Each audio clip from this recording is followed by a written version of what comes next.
Bonjour à tous, j'espère que vous allez bien. Aujourd'hui une nouvelle vidéo sur Walking Dead. Enfin, après plus de 6 mois d'attente, la saison 8 a enfin commencé. Et franchement, le premier épisode envoie du lourd.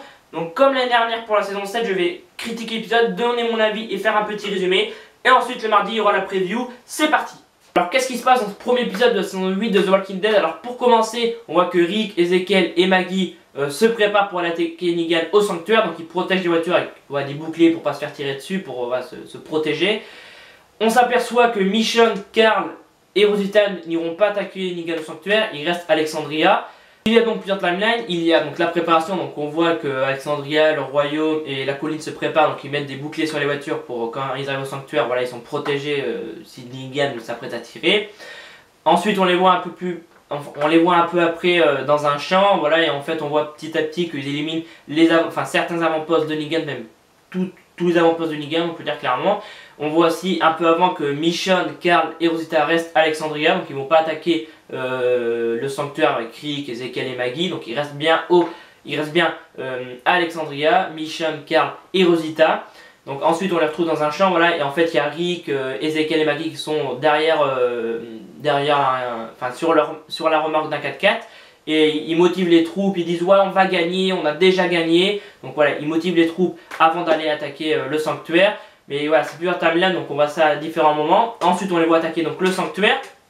En fait Daryl, Carol, Tara et Morgan attirent une horde de zombies au sanctuaire. Donc voilà, ils font exploser une voiture. Ensuite voilà, ils piègent des gens du sanctuaire parce qu'ils ont entendu l'explosion. Donc ils mettent un fil et là ça explose. Donc voilà, clairement les voitures explosent et tout. Donc là ils sont clairement tous morts, les soldats du sanctuaire. Les hommes de Negan sont morts. Là donc du coup la horde de zombies arrive. Daryl emmène cette horde de zombies au sanctuaire en faisant, voilà, il y a plusieurs explosions, donc il a une arme, il tire et du coup ça explose, voilà, et les zombies sont attirés. Donc à la fin évidemment la horde de zombies arrive au sanctuaire et là c'est le bordel, clairement c'est le gros bordel. Entre temps voilà, on voit qu'un Rick vieux, donc est-ce que c'est un rêve, est-ce que c'est après la bataille contre Negan, parce que clairement on voit un Rick marcher avec une canne, donc apparemment, voilà, tu vois, tout est bien, tout est fini bien, mais Rick a été blessé dans la bataille contre Negan apparemment.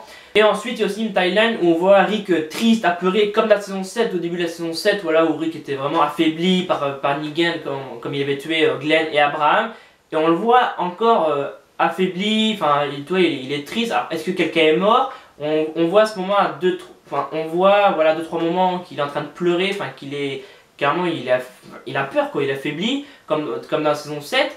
Donc qui est mort? Je vais parler d'un personnage après, mais peut-être que c'est lui, du coup il est encore triste quoi, que quelqu'un est encore mort. Donc on verra ça je pense dans l'épisode 2 ou dans la suite de la saison 8. Donc voilà, il y a plusieurs moments, mais franchement c'est un très bon épisode. On voit plusieurs timelines différentes, ça c'est cool. On voit voilà Daryl, Tara, Morgan et Carol qui sont en dehors, qui amènent la horde de zombies, je voulais dire plutôt, au sanctuaire. Et par rapport à la révolte, en fait ils arrivent au sanctuaire parce qu'en fait ils ont entendu l'explosion, les hommes de Negan, du coup ils y vont, mais après voilà, les voitures explosent et tout. Grâce à Tara, Morgan, Carol et Daryl, voilà, qui avaient mis un fil, et du coup quand ils arrivent, ça pète quoi, clairement. Du coup ils en profitent pour rentrer au sanctuaire, Alexandria, Rick et tout en profitent pour rentrer au sanctuaire. Et là ils se mettent bien en ligne et tout, protégés avec les voitures, le camping-car bien protégé. Et là ils tirent tous en l'air, là donc ils attendent que Negan ouvre la porte, on se dit est-ce qu'il va ouvrir la porte, est-ce qu'il sait qu'ils allaient arriver, on ne sait pas. Et là Negan ouvre la porte, j'étais en réunion, voilà, donc clairement Negan apparemment était en réunion. Et là il se dit, ouais, il est un peu surpris, tu vois, mais il dit c'est pas la peine de nous tirer dessus, je vois pas pourquoi on est tiré dessus, moi j'ai pas envie que voilà, les hommes et les femmes dans le sanctuaire soient blessés, c'est entre toi et moi, clairement il dit. Et là Rick dit, il va falloir vous décider parce que sinon voilà, on nous tire clairement. Donc Negan n'a pas l'air décidé, et là il y a de la porte, c'est Grégory qui sort, voilà, l'ancien leader de la colline, parce que maintenant c'est Maggie. Grégory dit arrêtez tout ça, il parle aux gens de la colline donc, qui sont avec Maggie. Il dit ouais, arrêtez, sinon je vous expulse dehors, vous n'aurez plus de chez vous, vous vous débrouillez par vos propres moyens. Et donc là vraiment il dit allez, arrêtez, rentrez chez vous et tout, pourquoi vous vous battez contre Negan, lui voilà, il est du côté de Negan. Et du coup personne n'a l'air de bouger. Et là il y a Jésus qui dit non, ils sont du côté de Maggie, on est tous avec Maggie. Donc là clairement il jette Grégory par terre, donc on se dit clairement il est mort. Et on le retrouve quelques minutes après, et franchement ça m'a dégoûté ce moment, j'en reparlerai juste après. La tentative de Grégory n'a pas marché, donc du coup Rick dit bon je compte, je fais un décompte, il fait 10, 9, 8, 7, et à partir de 7 il tire, donc là Negan est obligé de plonger, les autres rentrent à l'intérieur, mais Negan clairement n'a pas le temps d'entrer à l'intérieur, donc il plonge, il se retrouve sous les marches, un truc comme ça, enfin on le retrouve après, donc là il tire partout, bam, bam, bam, il pète toutes les vitres et tout, là ça explose de partout, il y a l'horde de zombies qui arrive, c'est vraiment le bordel. On s'aperçoit que Negan est blessé à la jambe, donc il se met derrière, en fait ils envoient le camping-car, et là le camping-car explose. Donc là Negan est blessé au niveau de la jambe et qui se met derrière en fait un bouclier, enfin en fait il y a le bouclier qui protège le camping-car qui est par terre, donc c'est l'épave du camping-car clairement. Il se met derrière, là Eric Canard il veut clairement tuer Negan, tu vois, il dit faut que je tue Negan parce qu'il a tué Glenn Abraham, il a fait tant de victimes et tout, donc il tire mais il n'arrive pas à le tuer. Là il y a le père Gabriel qui arrive, entre temps voilà ils s'en vont parce qu'il y a la horde de zombies qui arrive, donc là il faut qu'il parte parce que la horde de zombies est en train d'envahir le sanctuaire. Et là, il y a le père Gabriel qui arrive, il dit arrête Rick, tu le fais pas pour toi. Il dit non, tu ne le fais pas pour toi, tu le fais pour tout le monde. Donc on l'aura une prochaine fois, Negan. Donc là, Rick s'en va. Et là, il y a le père Gabriel, il voit qu'il y a Grégory qui est clairement en difficulté parce qu'il y a la horde de zombies. Et au lieu de s'en aller, ou de tuer Grégory, il décide de descendre de la voiture, de dire ok, je vais vous sauver, mais attendez bon moment parce qu'il y a des tirs derrière. En fait ils sont protégés mais il y a quand même des gens qui tirent, enfin il y a les hommes de Negan qui tirent sur lui. Et là il y a Grégory qui commence à s'en aller et là Père Gabriel dit non attendez c'est pas le moment. Et là il prend la voiture et il se casse et le Père Gabriel il se retrouve avec Negan dans une sorte de remorque de camion, enfin une mobil-home, parce qu'en fait il y a l'horde de zombies et tout et en fait Grégory s'est barré quoi. Et donc pourquoi il a voulu sauver Grégory? Je veux dire c'est un mec qui est avec Negan. Il veut pas de cette guerre, il est contre Rick, fallait le tuer. Je sais pas, moi j'aurais été le père Gabriel, je l'aurais tué ou je l'aurais laissé crever, se faire bouffer par les zombies. Mais non, lui il a une idée d'aller le sauver. Donc là, Grégory s'en va et là le père Gabriel est en difficulté. Donc il rentre dans une sorte de remorque de camion, de mobil-home. Et là évidemment, on retrouve qui dedans? On entend la voix de Negan, qui était blessé, qui s'est réfugié dedans. Et là Negan dit au père Gabriel, j'espère que tu portes bien un slip parce que tu vas te pisser dessus. Donc je pense que là Negan va tuer le père Gabriel. C'est pour ça qu'on voit peut-être Rick triste pendant à certains moments dans cet épisode. Donc est-ce qu'il est le père Gabriel? De toute façon ils sont encerclés par une horde de zombies, donc je pense pas que Negan va s'en sortir comme ça. Je sais pas comment il va s'en sortir Negan, mais j'ai hâte de voir ça. Est-ce que le père Gabriel est mort?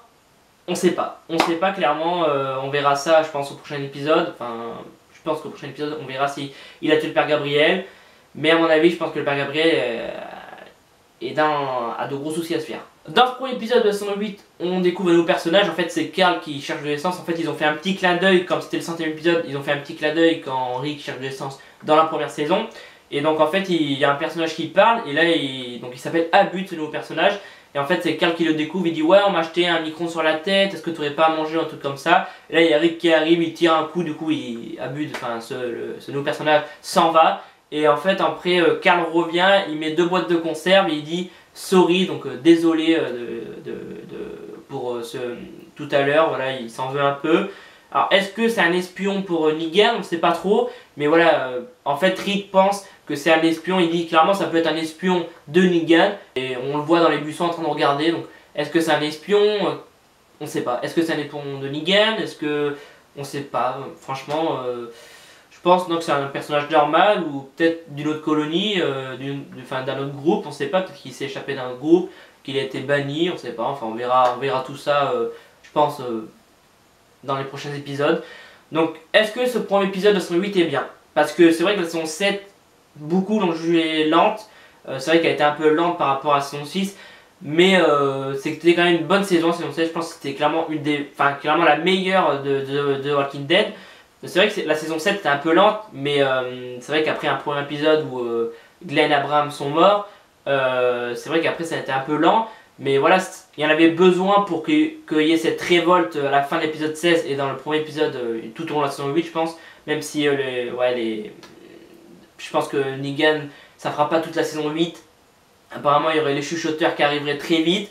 Donc on verra ça, j'en parlerai très vite des chuchoteurs. Mais apparemment voilà, la bataille avec Negan, ça a duré 5-6 épisodes apparemment, jusqu'à la mi-saison. Et ensuite ce sera les chuchoteurs, donc on verra tout ça. Mais ouais, très bon épisode. C'est vrai que la saison 7 était un peu lente, mais voilà, comme je l'ai dit avant, je l'avais déjà dit dans ma dernière critique de la saison 7, qu'il y avait besoin justement de ces épisodes. Je veux dire, il y en a qui disaient ouais, la saison est trop lente, je regarde plus, c'est nul, c'est mauvais et tout. Mais il y avait besoin de ces épisodes pour que la révolte arrive. Sans ces épisodes, il n'y aurait pas eu la révolte. Donc franchement, ouais, pour l'instant, le premier épisode est très bien. Après, il faudra voir si sur le reste de la saison 8, ça reste comme ça. Ça va pas être tout un épisode où ça explose, où il y a des zombies, voilà et tout. Mais je pense que pour l'instant, c'est un très bon épisode. Moi, j'ai beaucoup aimé l'épisode 1 de la saison 8. Je m'attendais voilà, à quelque chose comme ça, comme quoi ils arrivent au sanctuaire, qu'ils commencent à attaquer Negan. Mais je m'attendais pas à que Negan soit blessé. Et que ouais, le père Gabriel, je suis un peu déçu de ce qu'il a fait quoi. Parce que là, il va clairement mourir, je pense. Voilà, ils ont dit avant que la saison 8 commence qu'il y aurait pas mal de sang encore, il y aurait pas mal de morts. Et quand je vois que Rick a l'air apeuré, encore affaibli à certains moments dans l'épisode 1 de la saison 8, je me dis, qui est mort? Est-ce que le père Gabriel est mort? Est-ce que c'est d'autres qui sont morts? On sait pas. Franchement, j'ai hâte de voir qui est mort. Enfin, pas trop enfin j'ai hâte de voir la suite de la saison 8 parce que clairement là ils ont tapé très très fort pour l'épisode 1. La saison 7 c'est vrai elle avait été jugée lente, trop mou et tout, que ça avançait pas, il n'y avait pas d'action et tout. Mais là c'est vrai qu'ils ont tapé très fort et j'espère que le reste de la saison 8 sera aussi bien et j'espère que le reste de la saison 8 sera aussi bien que ce premier épisode. J'en parlerai dans ma preview qui sortira demain. Mais voilà, l'épisode 2 a l'air bien, la révolte continue, donc je pense que ça va donner quelque chose de bien pour cette saison 8. Et j'ai hâte de voir voilà, la suite de la saison 8, parce que clairement ça annonce une très très bonne saison. Moi la saison 7 j'avais adoré, même si c'est vrai que c'était lent à certains moments, mais j'avais quand même beaucoup adoré, c'était une très bonne saison, je pense que c'était la meilleure de The Walking Dead, même si je pense que la saison 8 sera encore meilleure, parce que chaque année ils font un truc encore meilleur, donc on verra ça. Au mois d'avril, la saison devrait se terminer. Normalement, si c'est comme la saison 7, ça devrait se terminer au mois d'avril. Donc on aura une pause au mois de décembre et ensuite ça reprendra au mois de février. Normalement, si je dis pas de bêtises, et ça terminera au mois d'avril. Donc j'ai hâte de voir la suite de la saison 8. N'hésite pas à me dire en commentaire ce que tu as pensé de ce premier épisode de saison 8. Est-ce que tu l'attendais? Est-ce que tu l'as trouvé nul? Est-ce que tu as trouvé ça énorme? Après, c'est vrai une saison 7 un peu lente. N'hésite pas à me dire tout ça en commentaire. Et c'est la fin de la vidéo, j'espère que cette nouvelle critique sur Walking Dead vous aura plu. Moi franchement ça me fait super plaisir de reprendre les critiques sur Walking Dead parce que j'avais adoré critiquer l'année dernière la saison 7. Donc franchement très content que la saison 8 ait enfin repris. Et je vais continuer à faire les critiques, à donner mon avis, à faire des résumés, à faire la preview. Mais je pense que des fois voilà, je fais des vidéos théorie, qu'est-ce qui va se passer dans le prochain épisode, est-ce qu'il va y avoir des morts et tout. Enfin je ferai des vidéos comme ça je pense des fois. Voilà. C'est la fin de la vidéo, j'espère que cette vidéo vous a plu. Moi je suis très content de reprendre les vidéos sur Walking Dead. Voilà, la saison 7 j'avais adoré critiquer la saison 7 et la saison 8 clairement ça annonce du lourd. Donc très content de reprendre les vidéos sur Walking Dead. J'espère que cette vidéo vous a plu. Si cette vidéo t'a plu, n'hésite pas à t'abonner à ma chaîne YouTube en cliquant sur le logo juste ici. Tu peux aussi mettre un pouce bleu si cette vidéo t'a plu. Et tu peux aussi me suivre sur les réseaux sociaux. Tout s'affiche à la fin de la vidéo. Et moi du coup je vous retrouve demain pour la preview d'épisode 2. C'était Alban F. Salut à tous. On fait du rap avec n'importe quel mot. Tu prends ta claque en 2 minutes chrono.